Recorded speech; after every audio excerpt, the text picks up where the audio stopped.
এখানে কেন আসছো তুমি? বিয়েতে রিজেক্ট করার পর সহানুভূতি দেখাইতে আসছো, নাকি আমি কেমন আছি সেটা দেখতে আসছো? এইটা কেমন ধরনের কথা নীলা? তুমি আমার গার্লফ্রেন্ড, আমি তোমার সঙ্গে দেখা করতে আসতে পারবো না? না, পারো না। তোমার মা আমাদের বিয়েতে অসম্মতি জানিয়েছে, তার মানে তোমার আমার সম্পর্কের কোনো ভবিষ্যৎ নেই। তারপরে কেন দেখা করব আমি তোমার সাথে?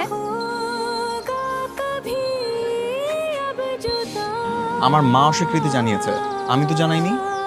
তবে তুমি কি চাও? আমার সবকিছু জেনে শুনে আমাকে এই অবস্থাতে বিয়ে করবা? হ্যাঁ, শুধু এই অবস্থায় কেন, আমি সব অবস্থাতে তোমাকে বিয়ে করার জন্য তৈরি।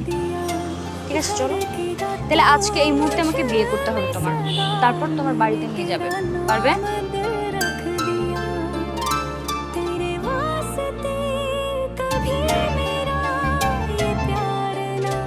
আলহামদুলিল্লাহ, অবশেষে আমাদের বিয়েটা হয়ে গেল। এবার তুমি খুশি তো? খুশির থেকে আমি অনেক বেশি অবাক। কেন অবাক কেন? অনেক কারণ আছে। যেখানে এই পুরো সমাজ আমাকে নিচু চোখে দেখতে ব্যস্ত, সেখানে তুমি একবারও আমাকে অন্য চোখে দেখোনি। তুমি সমাজ, তোমার মায়ের কথা তোয়াক্কা না করে তুমি তোমার ভালোবাসার মর্যাদা দিলে, আমাকে সম্মান দিলে, আমাকে বিয়ে করলে। তোমার প্রতি আজকে থেকে আমার সম্মান ভালোবাসা দুটোই বেড়ে গেছে। এই সব কিছুর পেছনে তো একটাই কারণ, কারণ আমি জানি তুমি। কি জানো? তোমার সাথে যা কিছু হয়েছে না, এগুলোর পেছনে তোমার কোনো দোষ নাই। আর যত কিছু হয়ে যাক না কেন, তুমি শুধুই আমার। এই জন্যই তো তোমার প্রতি আমার সম্মান অনেক বেড়ে গেছে। কেন মা? আমি কি করেছি? আমার অপরাধ কি? এই সমাজ, সমাজের পুরুষ মানুষরা না হয় মেয়েদের চরিত্রের দিকে আঙুল তুলতে ব্যস্ত, কিন্তু আপনি তো একজন নারী। আপনি একজন নারী হয়েও কি আমার মনের কষ্টটা বুঝতে পারবেন না? আজকে যদি আপনি বাড়ি থেকে বেরোনোর পর, আল্লাহ না করুক, আপনার সাথে এরকম একটা অ্যাক্সিডেন্ট হয়, যদি আপনার একটা মেয়ে থাকতো, তার সাথে যদি এরকম হতো, আপনি কি তাকেও অ্যাভয়েড করতে পারতেন? কি হলো না? চুপ করে আছেন কেন? আপনার মেয়ের সাথেও কি আপনি একই আচরণ করতে পারতেন? কি রান্না করেছো? দেশি মুরগির ডাল সবজি। চল। আচ্ছা, আগে আপনি খান।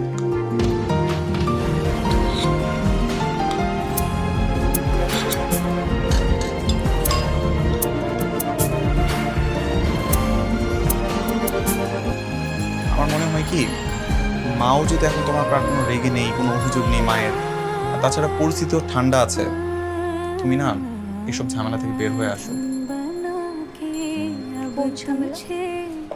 এই যে তুমি কিছুদিন পর পর থানায় যাচ্ছ, প্রেস কনফারেন্স করছো, সোশ্যাল মিডিয়াতে বিভিন্ন পোস্ট করছো, এসব বাদ দাও। শোনো, আমার পরিবারের পরিস্থিতি ঠান্ডা হলেও আমি এখনো সে অন্যায়কারীকে ধরে শাস্তি দিতে পারিনি। আর ওকে আমি যতদিন শাস্তি দিতে না পারছি, ততদিন তো আমি শান্ত হব। সেটা তো বুঝলাম, কিন্তু আমার তো মনে হয় তুমি যেরকম ভাবে ওটার পিছনে উঠে পড়ে লেগেছো, ও এতদিন আত্মগোপন করে বসে আছে, খুঁজেই পাওয়া যাবে না। কেন আত্মগোপন করবে? সে কি কোনো সাজা পেয়েছে? তাকে কি আমি ধরতে পেরেছি? প্রকাশ্যে সবার সামনে জনসম্মুখে এনে তাকে শায়েস্তা করব, তারপর আমি শান্ত হব, তার আগে না। দেখো যে কোথায় কোন নিরীহ মেয়ের ক্ষতি করে বেড়াচ্ছে, ওই জানোয়ারকে তুমি শাস্তি না দেওয়া পর্যন্ত ক্ষান্ত হব না। আমার মনে হয় না ওটাকে খুঁজে পাবা। তাছাড়া আমার না তোমার অনেক ভয় পাই, যদি ওরা আবার তোমার কোনো ক্ষতি করে বসে। ক্ষতি? আচ্ছা বলো তো, একজন মানুষের সর্বোচ্চ কি ক্ষতি করা যায়? তাকে মেরে ফেলা যায়, তাই না?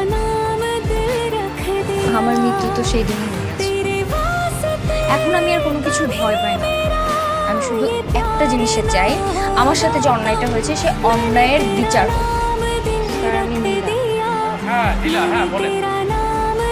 স্যার, আমি আসামিকে খুঁজে পেয়েছি। তুমি নাকি খুঁজে পেয়েছো? মানে কে সে? আমি কালকে থানায় আসবো, আর আসার সময় আসামিকে সাথে নিয়ে আসবো। আচ্ছা ঠিক আছে, হ্যাঁ ওকে, রাখি। তো আমি তো কোনো আসামি দেখছি না। আসামি আমার পাশেই বসে আছে। এই যে মানুষ রূপে জানোয়ার, আমাকে সেদিন ওই ধর্ষণ করছিল। নীলা, তুমি সব কি বলছো? আমি কেন ধর্ষণ করতে যাব? চুপ! তুই সেদিন ওখানে ছিলি না?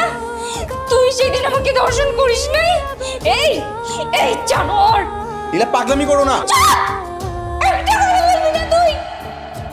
তোর তোর চরিত্র এত খারাপ, আমি তোর মতো ছেলে কেমনে ভালোবাসি বল? স্যার, স্যার, এই জানোয়ারটা সেদিন আমার সাথে আমাকে রাস্তায় একাবে ধর্ষণ করছে। এই জানোয়ারটা একটা ধর্ষক।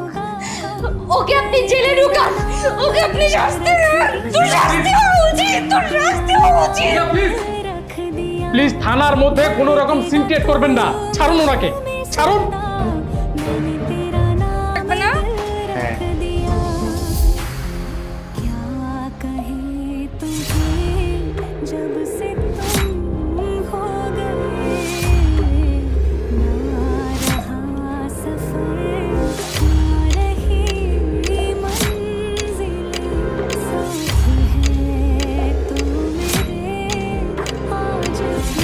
এই, তোমার এই শার্টটা এরকম ভাবে ছেঁড়া কেন? যে দাগগুলা এগুলা আরে, এই শার্টটাকে তো ফেলে দিছি। মা বোধহয় আবার এটাকে এনে ভিতরে রেখে দিছে। এটা ফেলে দিয়ে আসি। কিন্তু এটা ছিল কিভাবে? ওই বন্ধুদের সাথে বাইক চালাতে গিয়েছিলাম, তারপর পড়ে গেলাম, আর পিছনে যেটা বসছিল টেনে ধরতে পড়ে ছিঁড়ে গেছে। আচ্ছা, আমি এটা ফেলে দিচ্ছি। আপনি তাহলে একটু শুনে দিন। আচ্ছা, আমার যেদিন ধর্ষণ হয় সেদিন তুমি কোথায় ছিলে? আমি তো সেদিন অফিসের কাছে চট্টগ্রাম গিয়েছিলাম। কেন? ওদিন না বাংলাদেশের খেলা ছিল? তুমি না আমাকে বলেছিলে খেলা দেখতে গেছো, মনে নেই? ও সেদিন তো 15 তারিখ ছিল, তাই না? হ্যাঁ, আমি স্টেডিয়ামে খেলা দেখতে গিয়েছিলাম। খেলা শেষ করে তুমি কই গেছিলে? খেলা শেষ করে ওই যে তোমাকে বলেছিলাম না, শাফির নামে আমার একটা বন্ধু আছে, গাজীপুরের বন্ধু, ওর বাসায় গিয়ে থেকেছিলাম সেদিন। ও হ্যাঁ, রিমন আপনাদের বাড়িতে লাস্ট কবে গেছিল বলতে পারবেন? আর বললেন না ভাবি, ও তো মহাব্যস্ত। 6 মাস ধরে আমাদের বাসায় আসে না। কত করে বললাম বাসায় আসতে। এখন আপনি কি করবেন? আমি তো আপনার স্বামী। আমি দৃষ্টান্তমূলক শাস্তি চাই।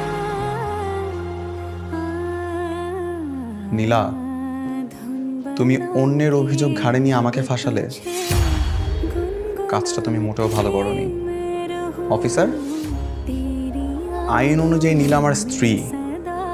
আমি আমার স্ত্রীর সাথে যাই করি না কেন, তার জন্য আমার শাস্তি কিসের? আমি তো কোনো শাস্তি ডিজার্ভ করি না। শাস্তি তো হবে, কারণ তুমি ঘটনা অনুযায়ী আমার সাথে যা করেছো সব বিয়ের আগে, সুতরাং সেটা রেপ। আর তোমার মতো জানোয়ারের তো শাস্তি হতেই হবে। নীলা, তুমি খুব ভালো করেই জানো তোমার সঙ্গে আমি কিছু করিনি। যা হয়েছে রুনার সাথে হয়েছে। তুমি এরকম ভাবে মিথ্যা প্ররোচনা আমাকে ফাঁসাতে পারবে না। এই আইনের ফাঁকফোকর দিয়ে যে কোনো মূল্যেই হোক আমি বের হয়ে যাব। স্যার, প্রমাণ পেয়েছেন না? এত সোজা না, টাইম উঠছে। স্যার আসি।